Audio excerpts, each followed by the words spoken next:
G'day, I'm Stephen Travis.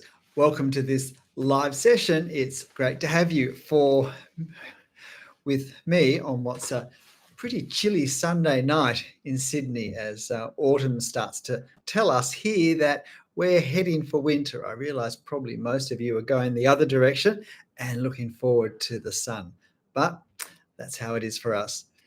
So drawing is this incredibly personal journey that if we draw, we go on. We don't always know what the journey is going to be about. We're not always sure about exactly where we want to go. Sometimes we end up in strange places. Sometimes we leave the journey or reach a different destination to what we thought.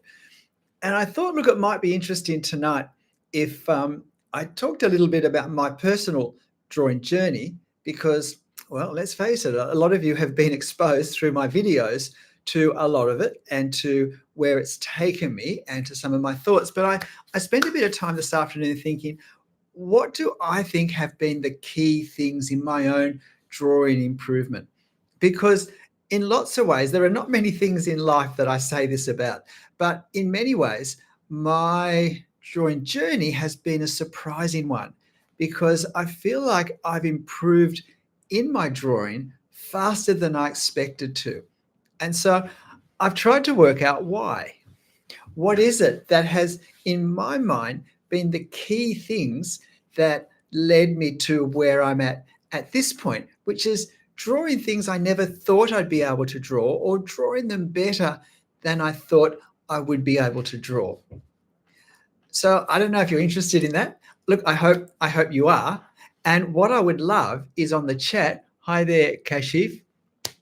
Or is Nadeem your name? I'm sorry. I'm never sure with names whether the first name that I see is the given name or the surname, because in different countries it's different. But anyway, but welcome. But what I would also love is if in the chat you could, once we start, give me some of maybe what you think is the key thing that has helped your drawing improvement, because these are incredibly helpful things, I think, for us as fellow drawers to see, to hear, and to consider, because we might just see some factors that we haven't incorporated into our drawing journey particularly, or we haven't given them much importance, that maybe are the ones that are going to help transform our drawing journey. So, but I thought before I do that, I don't know whether you want to see my very first urban sketch, my very first location sketch. Hi, me too.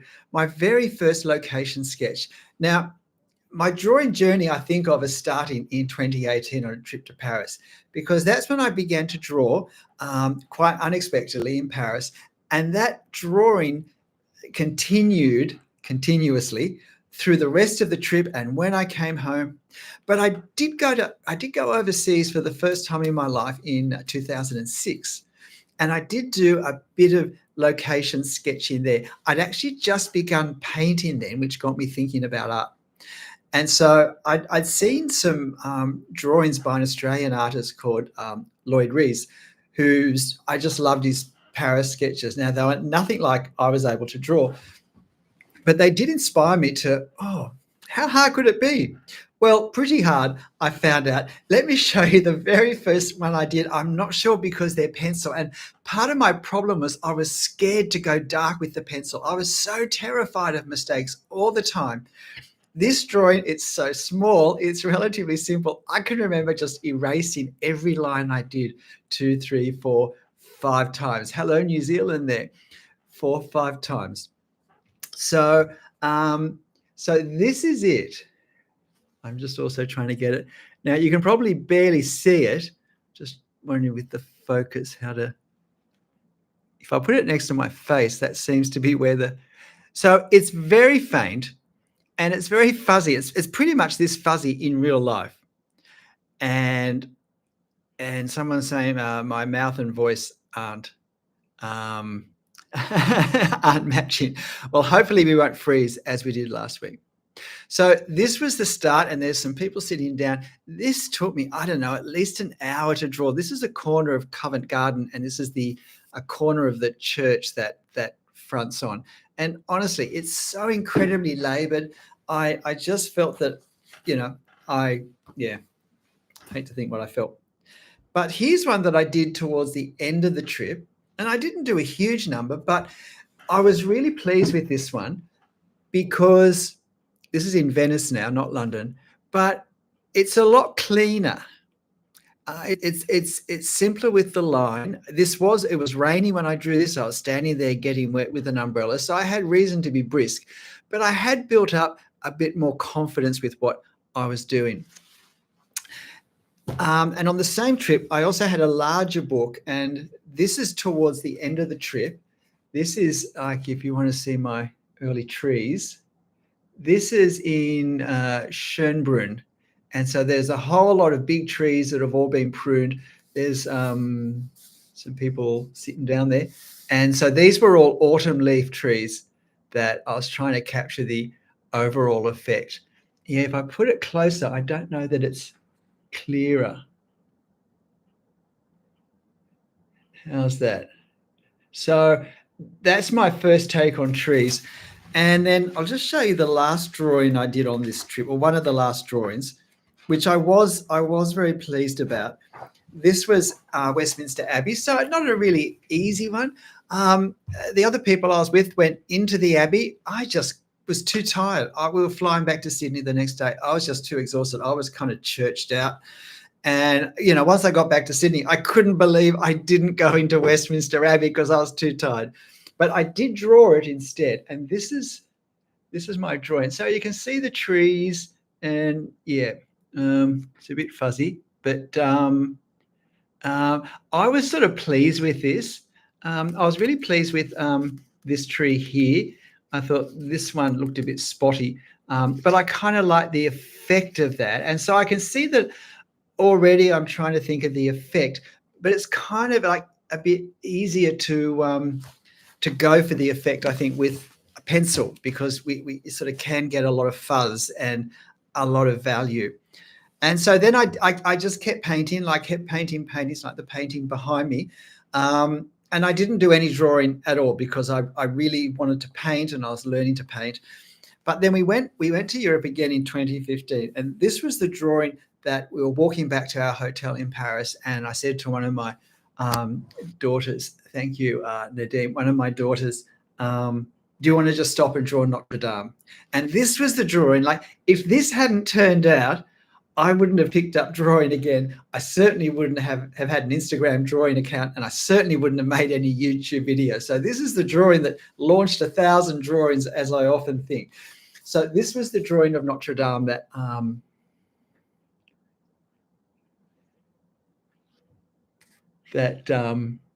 I did on location.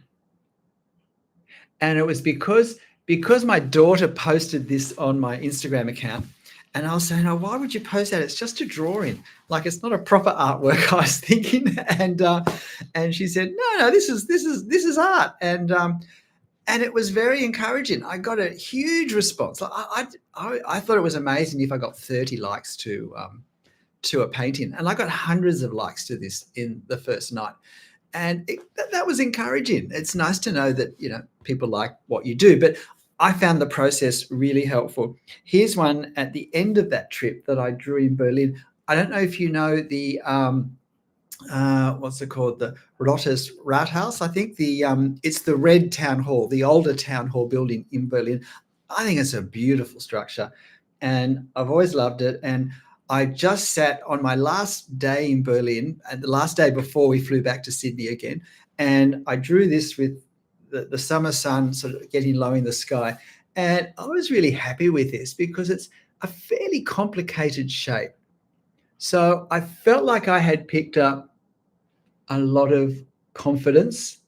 If you know the structure, maybe you'll know it's not the most obvious thing to look at. And then after that, I did one more drawing, and that was the ruins of the Klosterkirche in Berlin. And that was a little one. And I was just standing.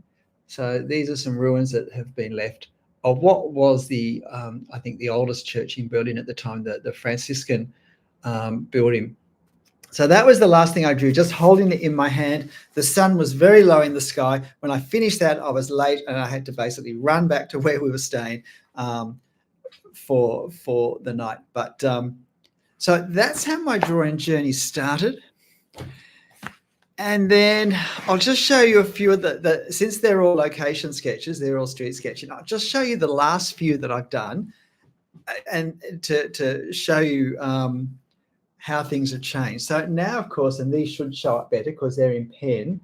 So this was a location sketch I did probably about a year ago now. It's one of the, if not the first one I did when I got back to after COVID, after lockdown, after not being very well with all that, and yeah, like a lot more confidence.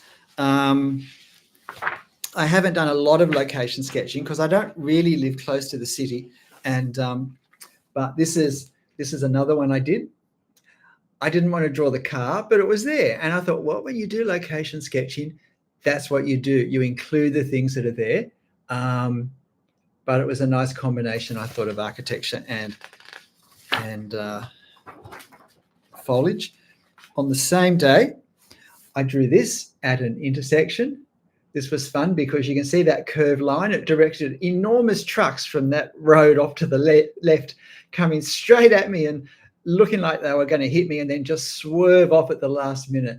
But I thought this was a lovely contrast with this little old sort of slightly ornamental corner tower with the tree to the left and with the modern building looking fairly pointless behind. But I really liked the way this little building just kind of came at the edge of the intersection. And I'd noticed it driving past about a month before. And when I went into the city to do some sketching, I deliberately kind of went up that part of town to get to this place and sit and draw it. I really, really enjoyed that. And the other thing I did that day, I wanted to do something interior. So we don't have a lot of big churches in Sydney, but I went to the main Anglican cathedral, St Andrews, and I drew this from the upper gallery looking down. So this was kind of like, whoop. And so I didn't have experience drawing sort of inside a big space like this particularly, but I had all the experience of all the video lessons I'd made and taught myself. So, and I was happy with that. And then, I went in again shortly later, and so again, this is, you might have seen this in a video, and there's I think just one more. Getting hard to turn the pages. Yep. And then this is the last one here. So this is a view looking across through some buildings to the harbour behind, from a sort of an upper part of an old part of Sydney. So there are kind of some, these are some like brick foundations and fences and ruins and things. So no, I don't have an architecture background, Kerry, so I'm not sure why you think that would help. The closest I came to architecture was thinking about doing it when I left school, and then I didn't. I did teaching. So there you go. But clearly I'm interested in architecture as well. So that's kind of my journey there. And I'll just show you a few more things. So then, besides the location sketching, though, I began to do these big drawings for Instagram when I got back home. I started with smaller ones in pencil, and they got involved, and then I switched to ink. But I began doing these big things. Now, these aren't freehand. If you've seen my Instagram page, they're not done freehand. No, you don't need to apologize, Kerry. I would do a 4x4 grid on the photo, a 4x4 grid the same size on my paper. I'd do a pencil underdrawing, and then I would ink over it and then put the sketch marker over it. So that was the process. But when I started my YouTube channel, I wanted it to be not pencil, but to be freehand pen drawing, because we had a big trip planned in 2020 for 4 months in Europe, and I wanted to be able to sit in the streets and draw freehand. So I wanted to develop those skills to be able to draw freehand with pen. And it was interesting. This is I think the first freehand ink drawing I did for YouTube where I drew it on camera, so I had to kind of be careful. And it's interesting because it's large, it's sort of the same size as the others, and it's the same sort of thing. And I don't know if you saw, but I did do a video recently where I redrew this, and I've got the redraw here. So let me just show you the two, and you can see how. So yeah, everything's flipped, so it's a bit hard for me to. Everything I move goes in the opposite direction, and yeah. So this is the first one I did, and it's not that I spent more time on the second one, on this one. It's just that I became more confident in how to deal with the complexity of what was happening at the lower part of this former church in Edinburgh. I think it's actually a market now. But it was interesting to see how the difference, probably 2 years or almost 2 years of drawing freehand in ink from this point to this point with the same drawing.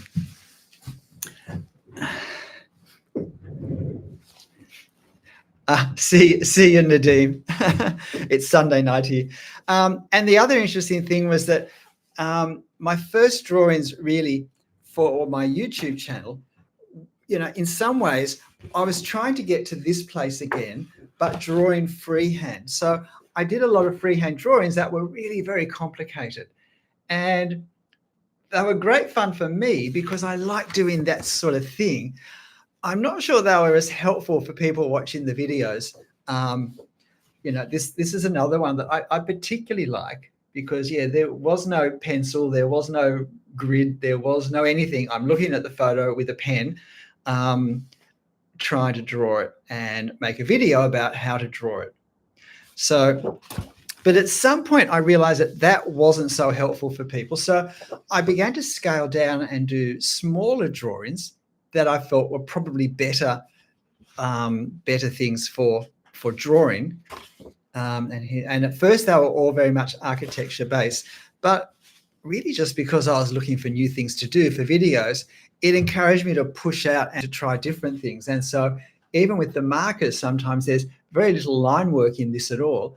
This is mostly the effect of sketch markers for sort of a little view of an Australian beach.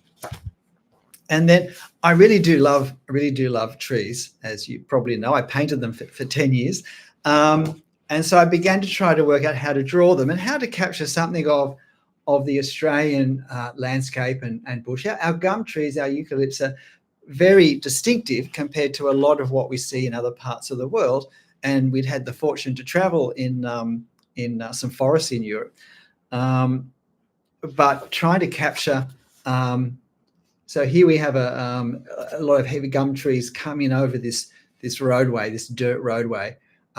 This is one of the first drawings I did where I put into practice things I'd used in drawings just in parts, but really the whole drawing is this scene. And then I just really enjoyed foliage, so I began to, ways to represent different foliage. I became aware that trees were a big problem for people. So that became a good area because I live very close to the bush. So this is the Australian bush now, and it's a very rough and prickly and cluttered bush compared to, say, the forests of Europe, and just working hard to capture the effect of it. And so you can see that where I've been coming lately, I've been very much more focused on capturing the effect of what I'm seeing, not trying to draw an object, not so much trying to draw an object, but trying to get an effect of a lot of detail, but trying to make it achievable with a straight line or with a pen. This is an English scene, which probably you can tell if you've. And in this, I was really, really looking at how I can use marks. One of the thanks for the kind words. One of the things I really have. This isn't one of my points, but one of the incredibly helpful things I did about maybe a year ago was to realize that I had to stop thinking of drawing lines and think about using marks, because marks is, it might sound like, oh, it's just a word, what does it matter? I found it mattered a huge amount in my thinking. I remember the first time I heard artists talk about making marks, I thought, oh, how pretentious, we're just using lines. But at some point I realized I'm actually not drawing lines. Most of the time I'm making marks, I'm putting marks on paper. And then I'm combining all those marks to create a certain effect. And while this looks like there's a lot of detail drawn, compared to the photo, there's almost no detail at all.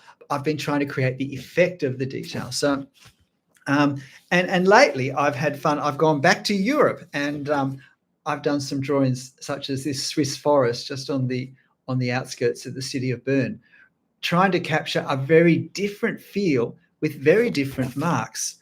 And here's another European forest that I did recently, trying to draw the light.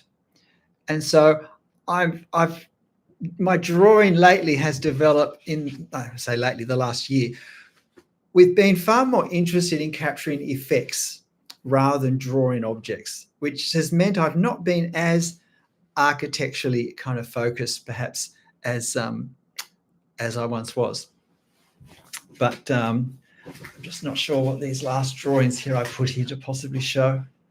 Oh yeah. And I have played around a little using the markers to create certain effects, but generally I find that I do enjoy the line work. And the last couple of drawings I'll show you are some of my most recent ones, and they're part of my 10-minute drawing series that I've done. And can I say, if you're enjoying this and you haven't hit the like button, could you do me a favor and hit the like button for me now? That would be great. But these are 10-minute drawings which are very quick. Like 10 minutes is very quick to capture anything. You've got to get whatever accuracy you need, and you've got to then create whatever effect you want. And here's another one. I really like this drawing because in some ways it looks not as detailed and perhaps not as finely done as some of the other larger ones I'd done. But I love the really loose feel. And I think in some ways we can't learn to draw loosely in a way that looks effective until we learn to draw it first tightly. Because when we draw it first tightly, we learn the skills that we need to kind of hone in on. We learn what to see. And then once we're able to do that, we can kind of relax a bit and pull back. Here's another recent one of a cathedral in Ghent. This was very quick with those trees because 10 minutes, and I spent 8 minutes doing the tower. So I only had a couple of minutes for the trees and the ground level part. So, that sort of thing. And even with the architecture, I'm looking at capturing the effect of the architecture. So here, really trying to capture the effect of the distance as this street in Ghent moves further away. So even with the architecture, the shift in my thinking is exploring how we use marks, how we put marks on paper to capture effect, not just the accuracy of the object. When we're drawing the object in front of us, I think particularly with architecture, that can lead us to think lines, and we're drawing lines around the various parts of the architecture. That doesn't always come together as well as having a more fluid appreciation of that. So look, that's my journey. Before I start talking about the 6 points, that's my journey reflected in the drawings I've done from 2006 for a little bit, and then a big gap till 2015, and then particularly my Instagram and my YouTube journey. But certainly producing videos for YouTube has really shaped my personal art journey in a way that will come out when I start to talk about these points. But as I said, I'd love to hear some of the things that you think have really, really improved, sharpened, pushed forward your drawing journey. It doesn't matter if there's some of the things I say, but probably most of what I'm going to say, you wouldn't say for different reasons, and you'll see. Like the tree, usually drawing the light part as dark and shadow part as light, how to use this technique. Not super sure what you mean there, but I'm glad what you drew turned out for you. Okay, look, the first thing I think that has really improved my drawing is consistency. Now, not the consistency that basically had me do nothing for 35 years, not that consistency, but even in that first trip where I really only drew for maybe a couple of weeks, I did try and draw as often as I could, and I probably did something every second day. It might have been 2 drawings one day, and then I didn't draw for 3 or 4 days, but probably it averaged out about a drawing every second day, either a little one or a larger one. And you just can't beat consistency because it lets us build day by day. And this is why I've started this 10-minute daily drawing exercise video series, hoping that it would make it more achievable for people to do a drawing every day. That it's probably going to be more than 10 minutes because I do draw them fast, but even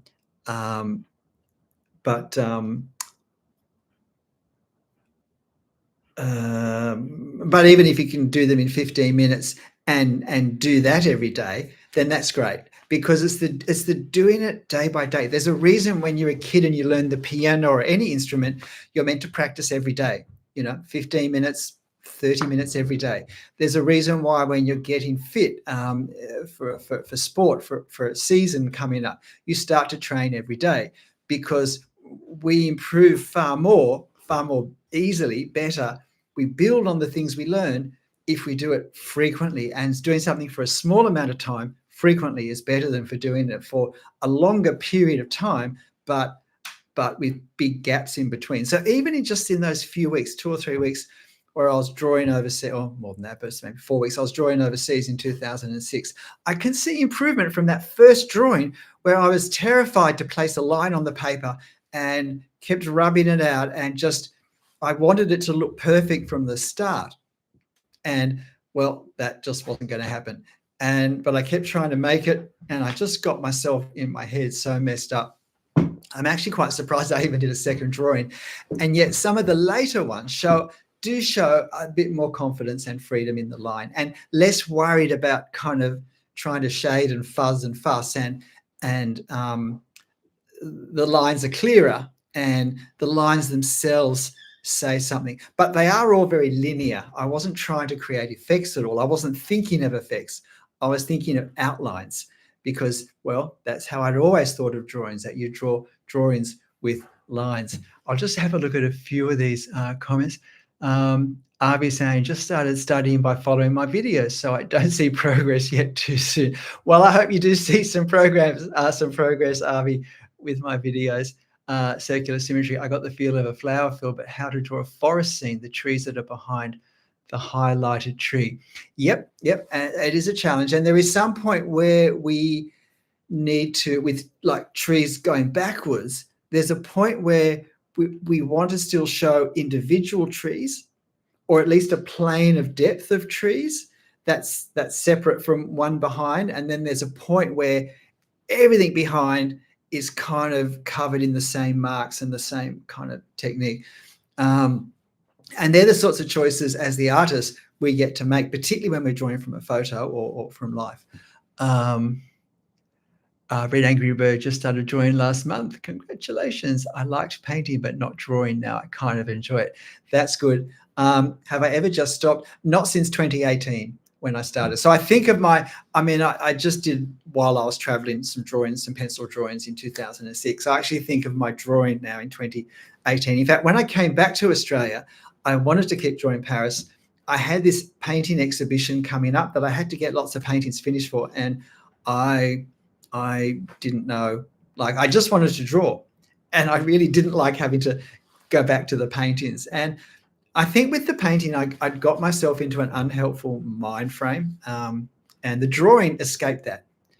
And I got to say, this isn't a point, but I came to really understand how the painting helped my drawing time and time again, particularly when I began to draw trees with pencil at first.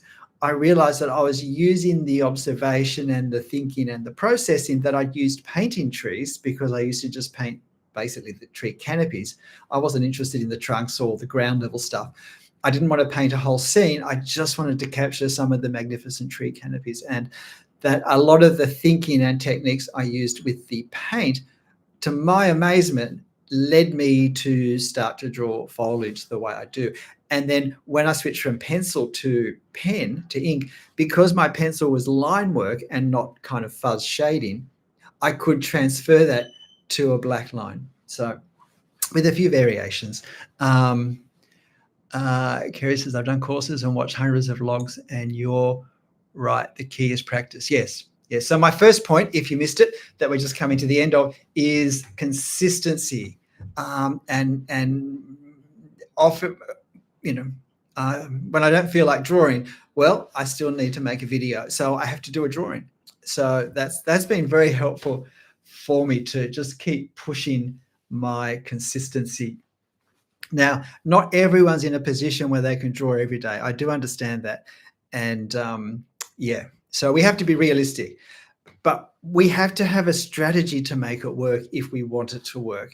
And it may be I organize so that I can do a half-hour drawing once a week on the weekend, or one night a week is my drawing night, and the family understand that, depending what my age and commitments are.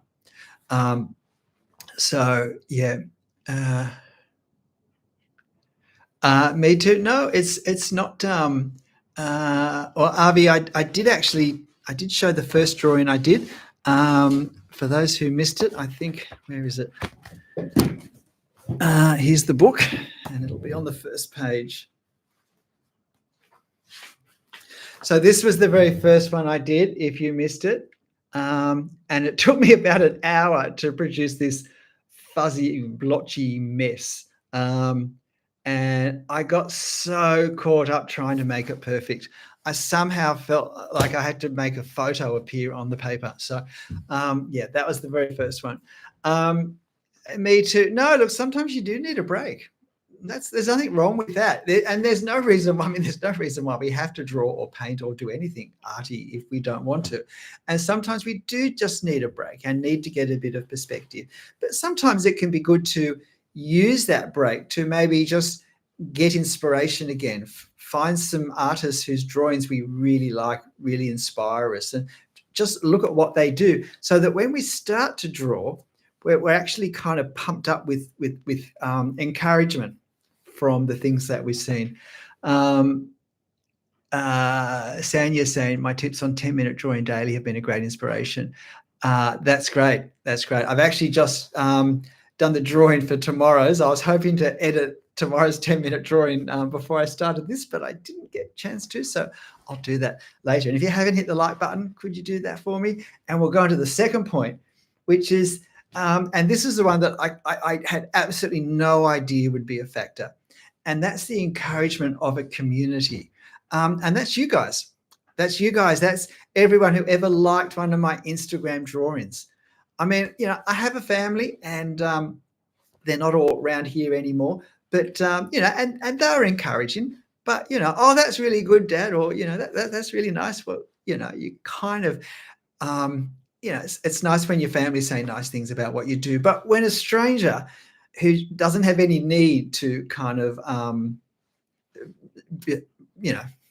do anything but give a candid comment, when you hear nice things from them, that's encouraging. And I am self-taught, and so I've just been plotting this out myself and trying to work out what am I trying to achieve? How am I trying to achieve it? What can I do to get me there? I try this. Has this worked? Has this worked? And so forth. I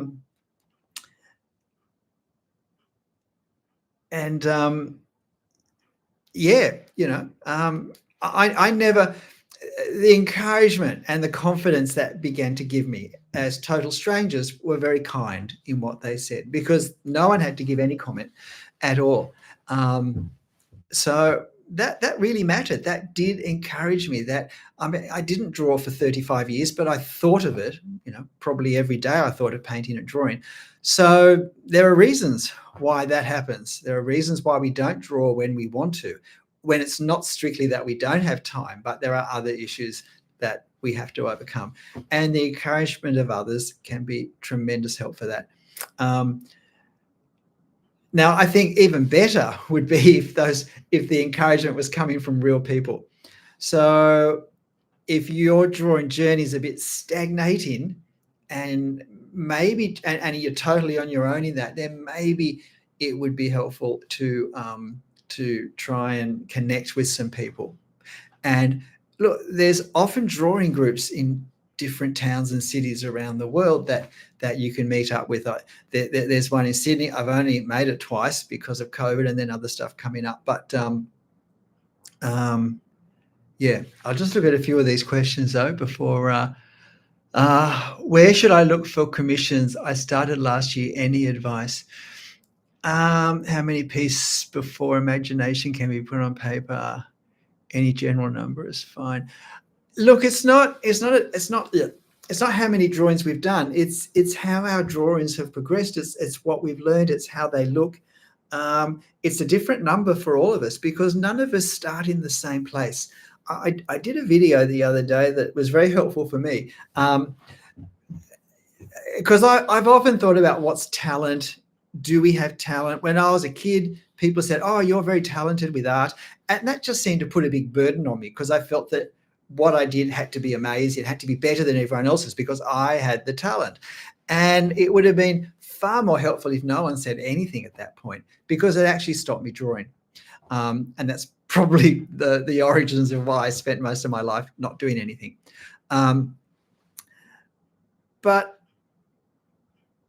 But certain skills are needed for drawing. And some of us develop those skills for other reasons in other areas. And I think that's why we don't all start at the same place. Because although maybe I've never drawn and you've never drawn,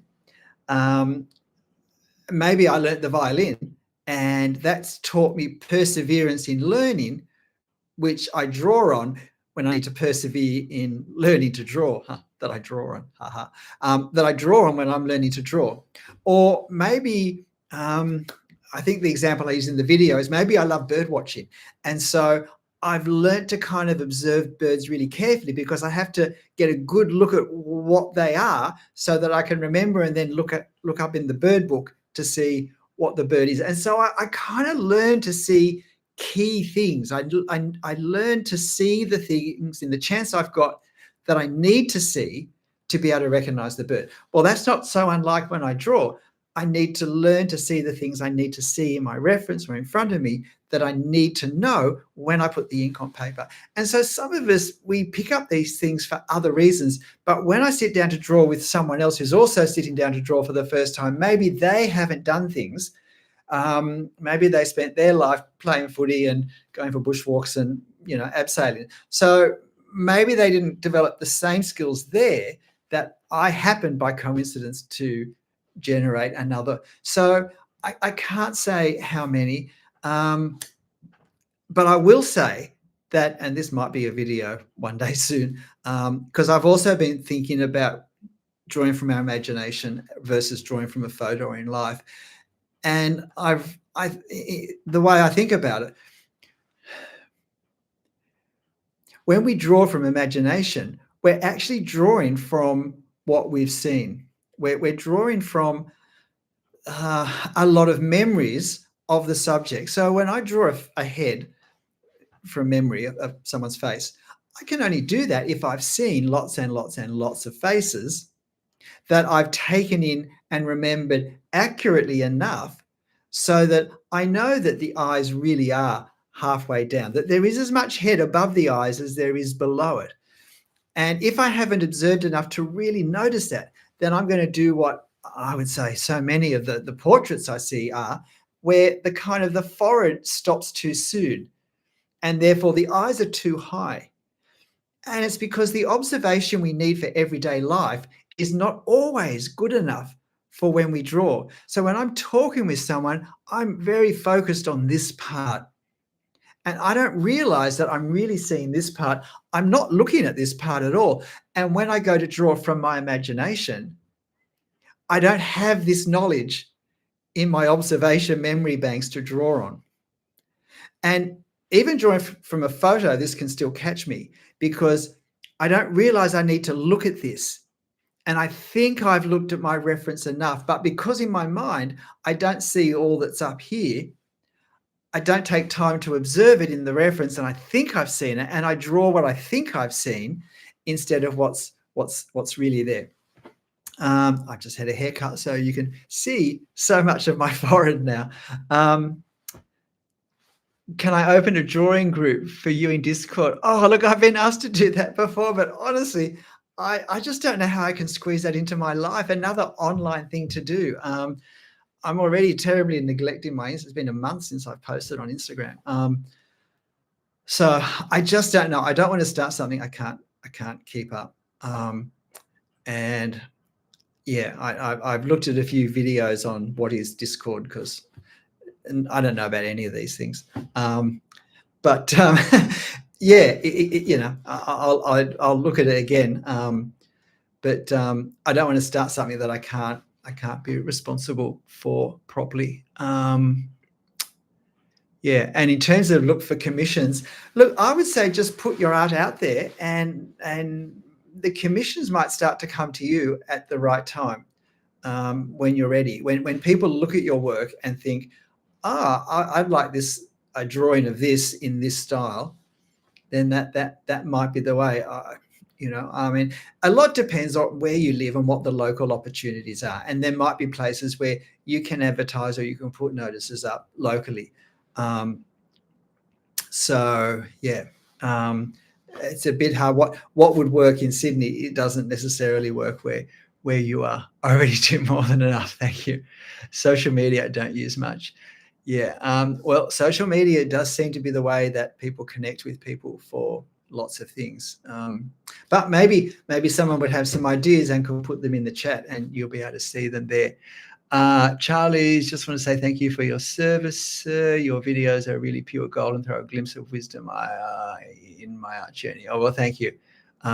Charlie, that's very kind of you. Let's get on to point 3 then. So point 1 was consistency.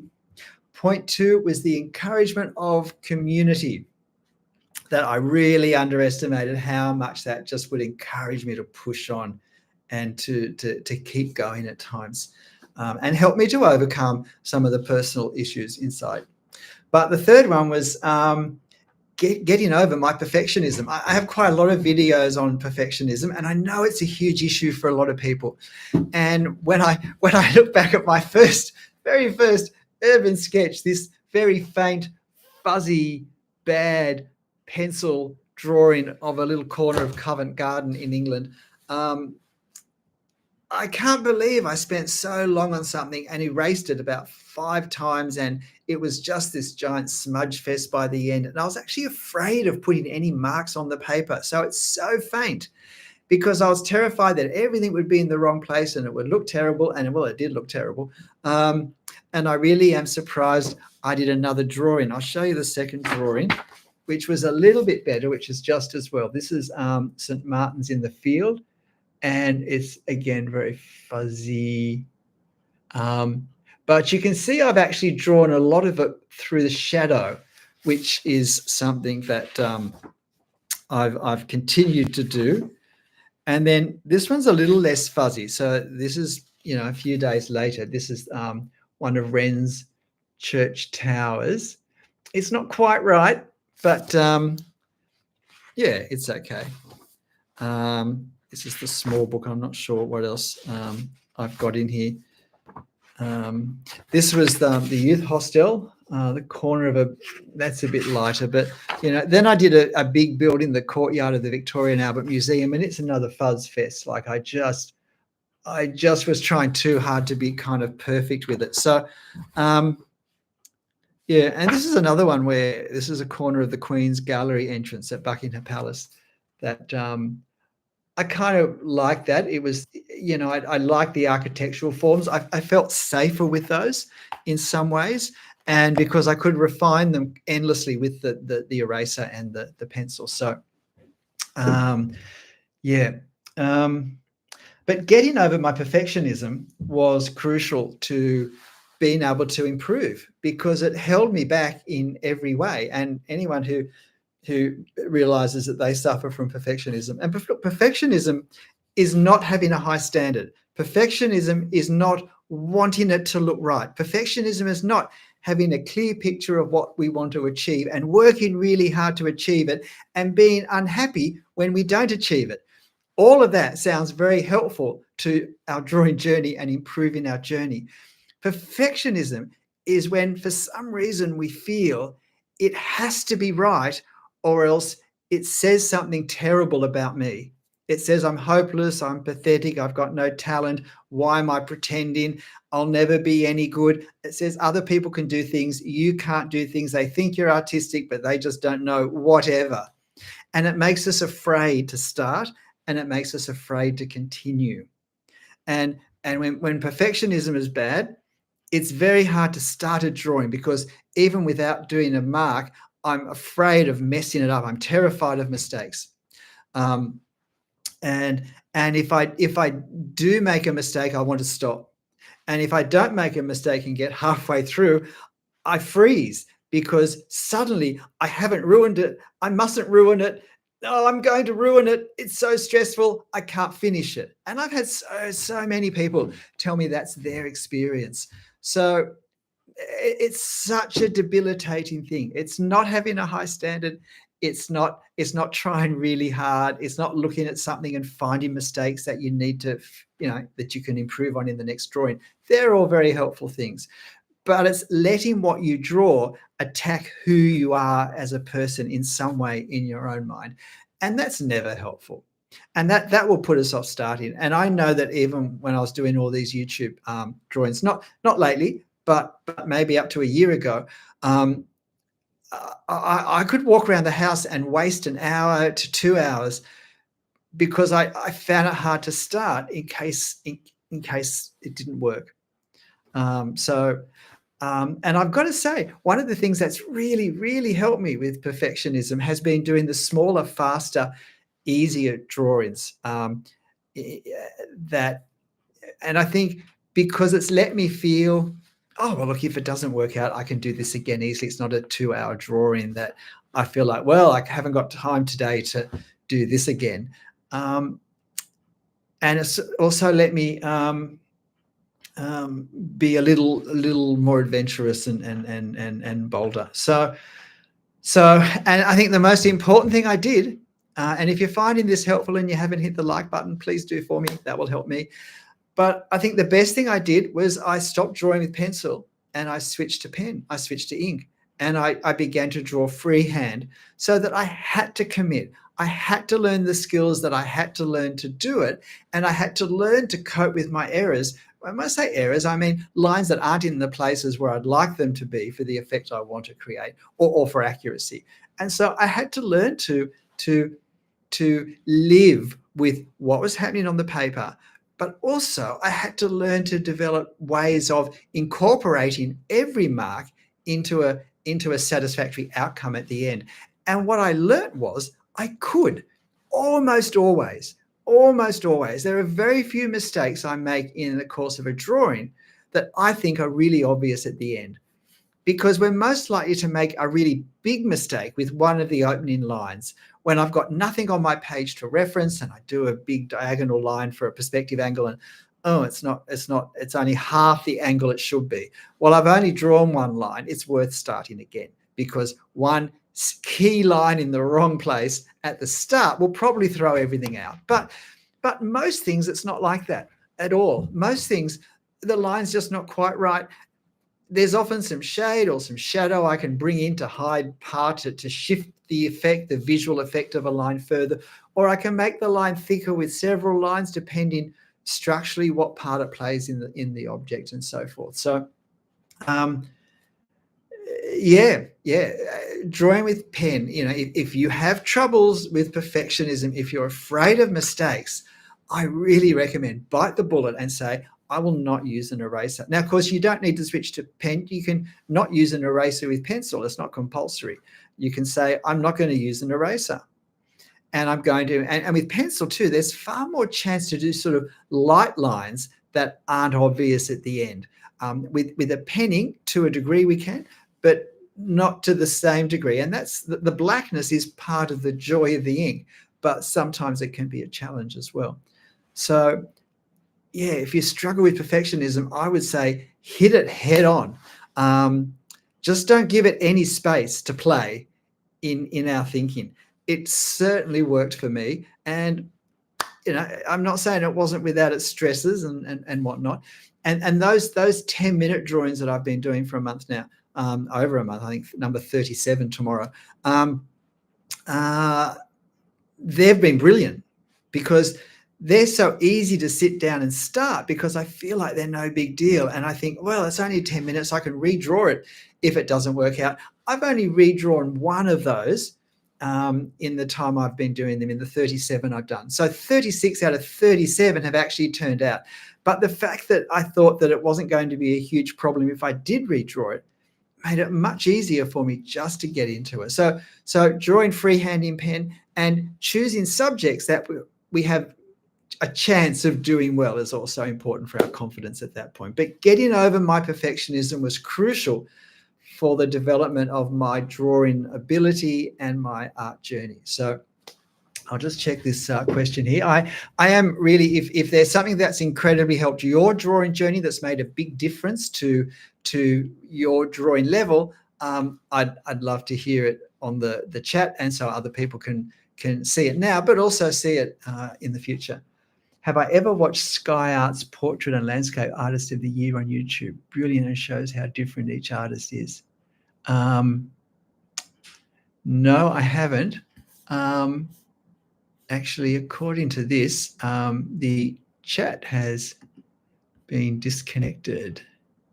Let me just type something myself and see if that comes up.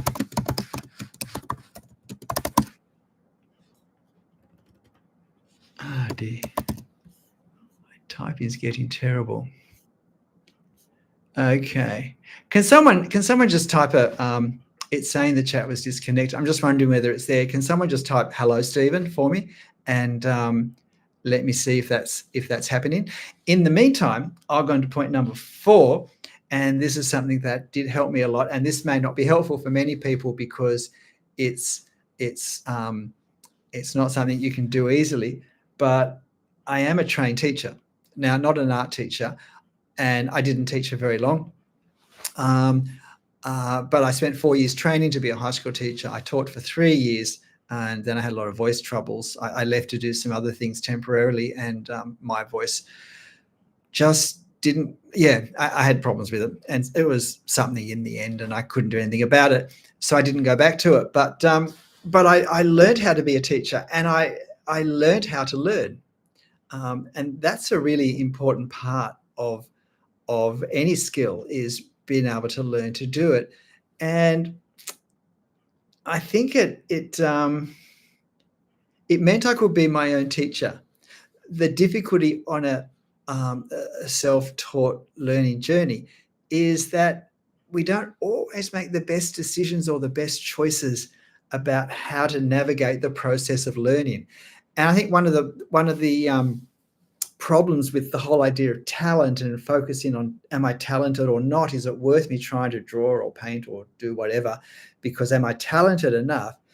Is that it makes it almost feel like it's this magical quality that I either have or I don't have. And if I do have that or don't have, that's what it comes down to.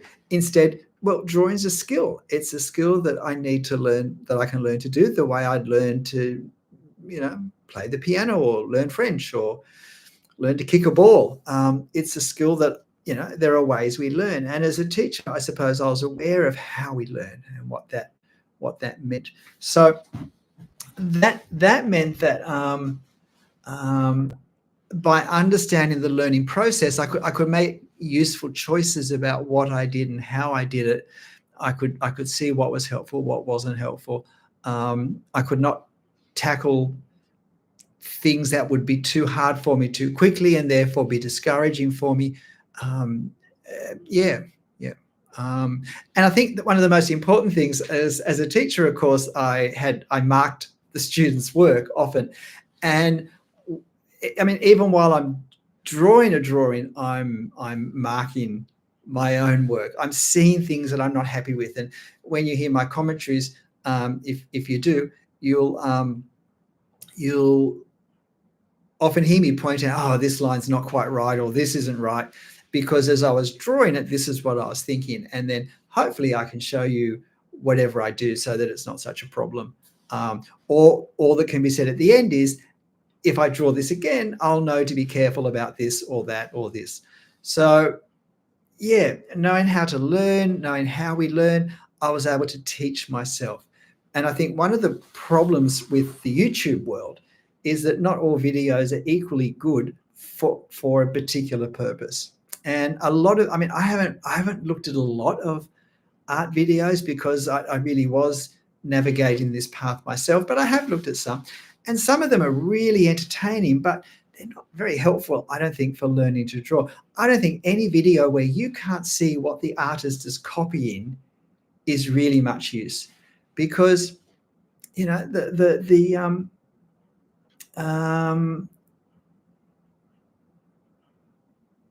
I would say 80-90% of the drawing effort is in our head.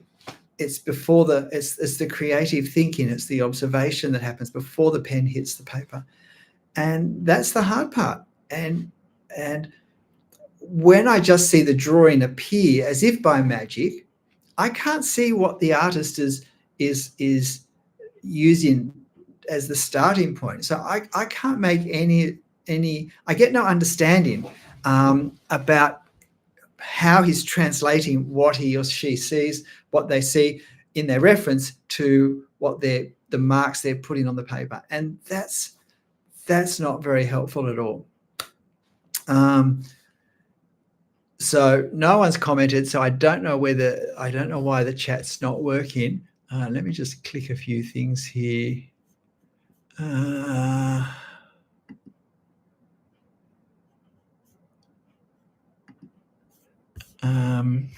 Yeah, I don't know how to. No, they're saying the chat's still disconnected. They're trying to reconnect me. The live stream, the clock is still ticking, so I'm hoping that people can still see it. And if not, you can't communicate with me live. I will finish it, but I won't take it too late tonight in case that nothing's happening. The fifth point is, and it's a bit related to the teacher thing, but making videos, as I did for YouTube, it forced me to really work out what I was thinking, what I was doing, and to put it into words for the demos and the dialogue.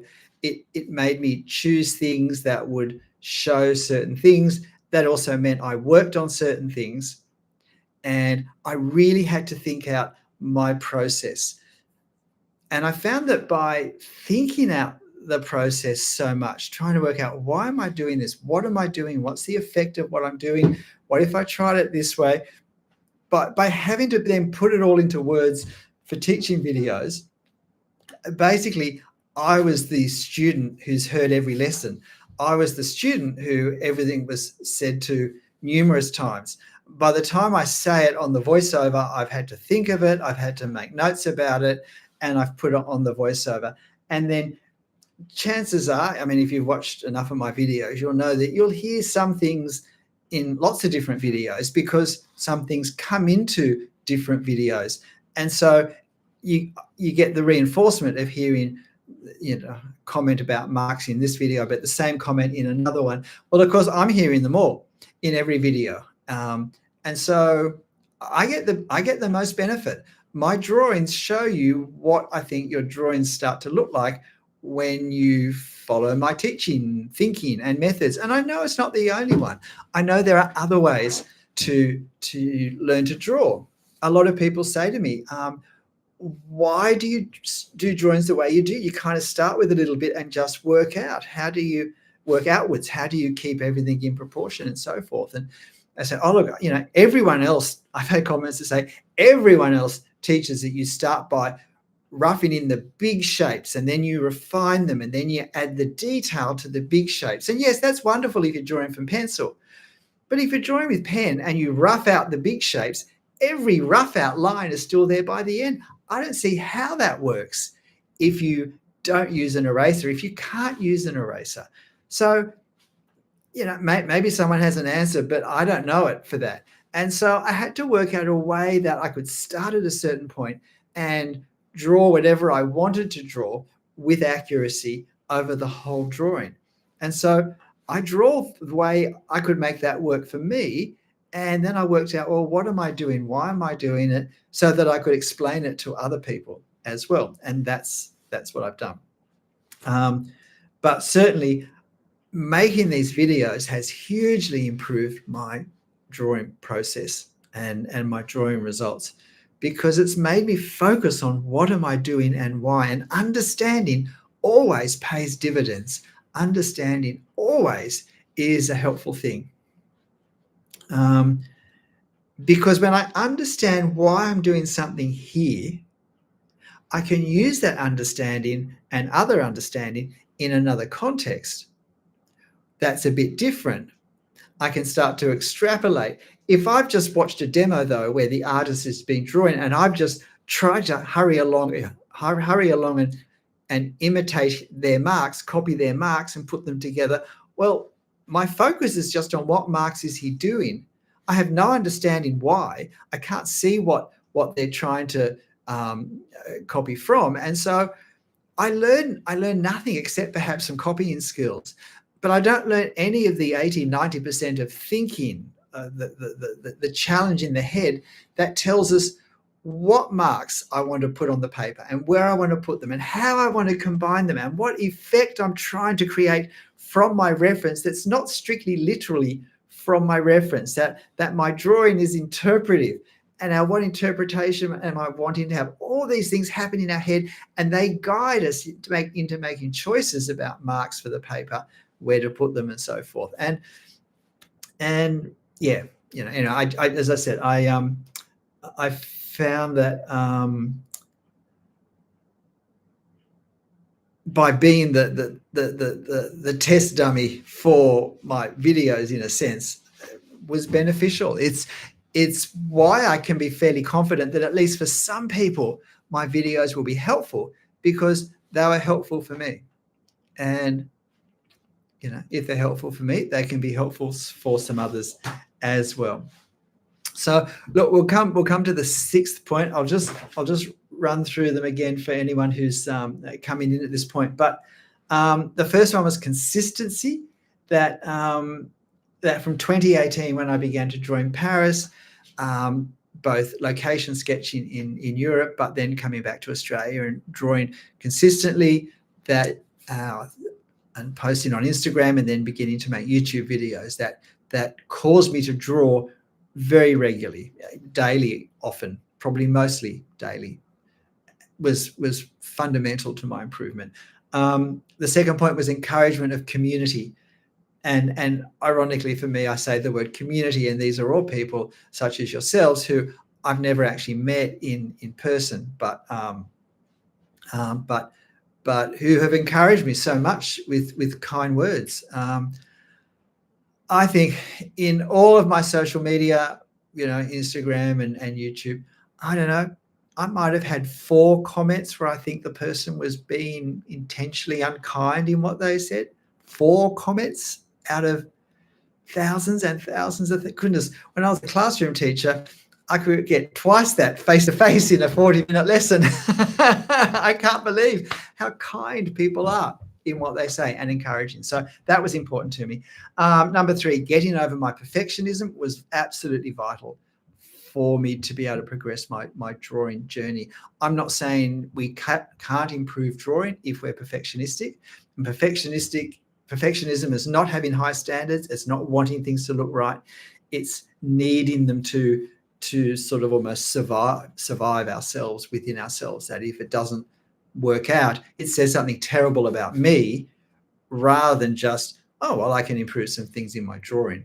It becomes an accusation of my competence and personality in some way. And that's a terrible thing to live with. And the best thing I ever did to get rid of that within myself was to stop using an eraser, which was partly why I began to draw exclusively in ink directly. And then the fourth point, I'm a teacher, and because I'm a teacher, I could teach myself.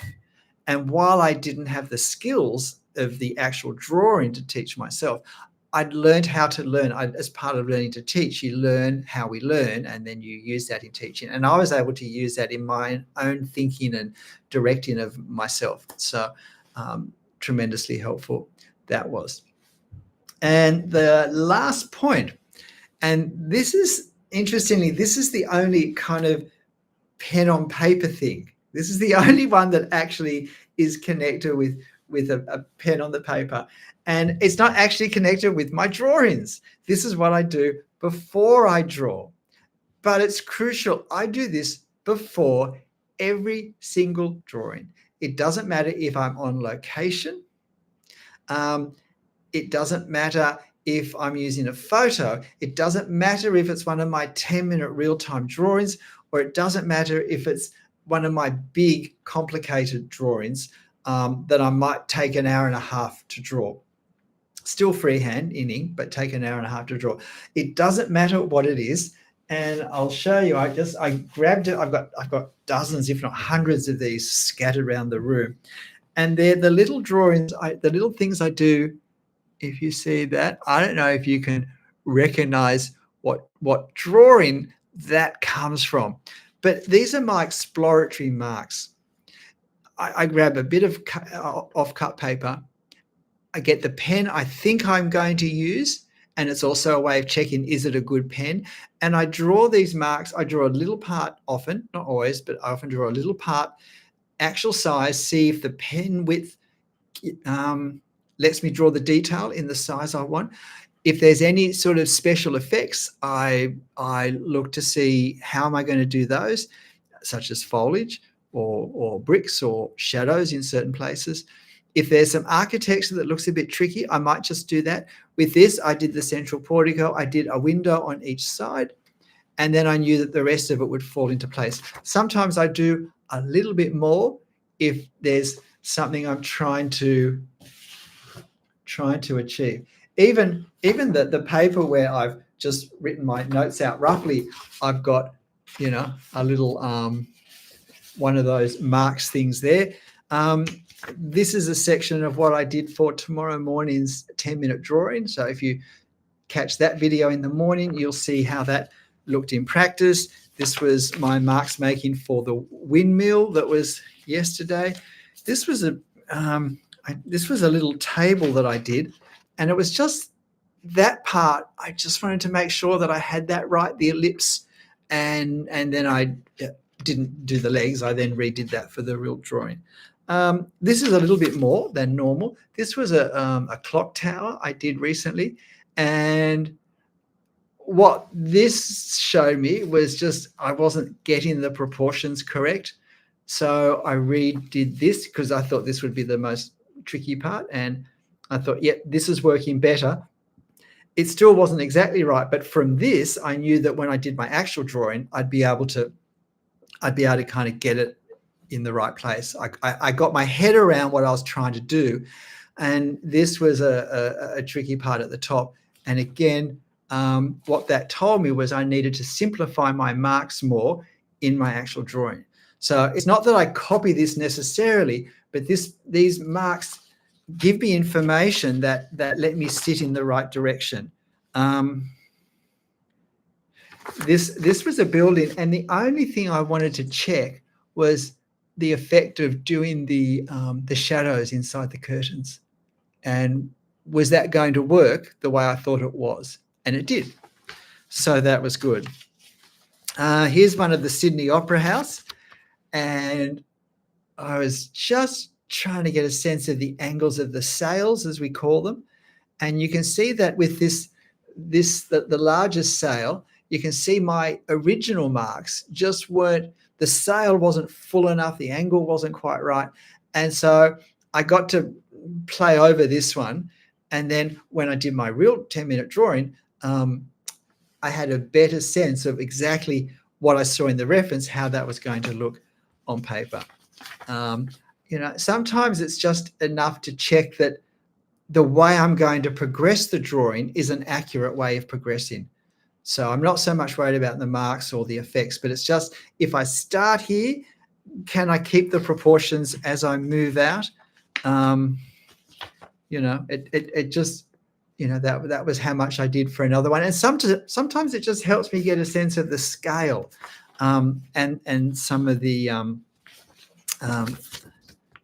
and like I could do a few, like this was the front of a church. Again, I was looking at the proportions of the parts. This over here is a pineapple I drew, where I was just looking at the effect I was going to do with the pineapple skin to see, is that going to work? And I'm honestly not even sure what this was about. Looks like some columns with shadows at the top. But I do these, and look, here's one where I almost drew the whole, the actual drawing doesn't look much different, but I was wanting to get a feel for the drawing the effect of the stonework, and also with this church, this sort of large window. And this is a bit messy. The actual drawing was cleaner, but I was confident with the drawing that the marks I had in mind were going to work. And it wouldn't matter if my drawing was going to be more complicated than a 10-minute drawing. I would still basically only do this sort of thing. I'm just playing around with some marks, and as well as letting me see if my strategies for drawing are going to be useful. Of course, it also warms me up. Now, it's not a warm-up drawing. I think of it as exploring the marks I'm going to use, and also possibly exploring the drawing strategy. If I start here and move in what direction, is it going to be as accurate as I hope? So there is that as well. But it's primarily to see, am I going to be able to create the effects I want the way I think, and with the pens I want. So yeah, that's very helpful. I don't think I'm not registering the likes and so forth, but if there's anyone out there watching now, I don't even know if this is going live anymore because the chat's not working. But if anyone is out there and you haven't hit the like button and you found this interesting, please hit the like button. Help me out as well. So they're the 6 reasons why I think I've really, really been able to improve over the last couple of years. The last maybe 3 years particularly since I've been doing the ink part of my journey. And I hope that's been helpful or encouraging. What I would love is if you could leave a comment that says what you think has most helped your drawing learning and improvement. So I don't know what's happening with the ether out there around me. The last live drawing session, the last live session I did a couple of weeks ago, it froze and stopped completely after about 25 minutes. So, but according to the clock, it's still ticking. So yeah. So look, thanks for joining. Our drawing journeys are all different. Whichever one you're on, wherever you started and wherever you're hoping to go, I hope my videos at some point can be helpful in just helping you move along at least a part of the journey, if not a large part, a small part. Maybe it's just a very specific thing such as drawing trees and foliage, and there's just 1 or 2 things where you'd like to have some input for. But, whatever, I hope in some at least general way you can see improvement as you move on.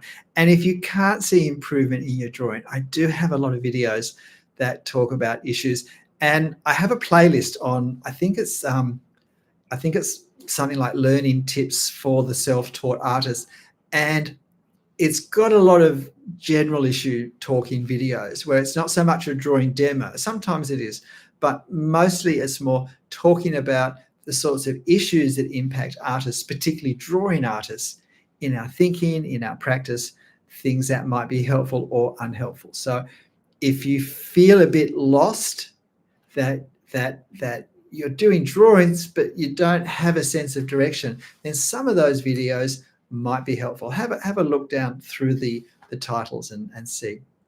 But well, thank you for joining. And as you know, whatever you draw, however it turns out, wherever it's taking you, make sure you have fun. I'll see you next time. Bye.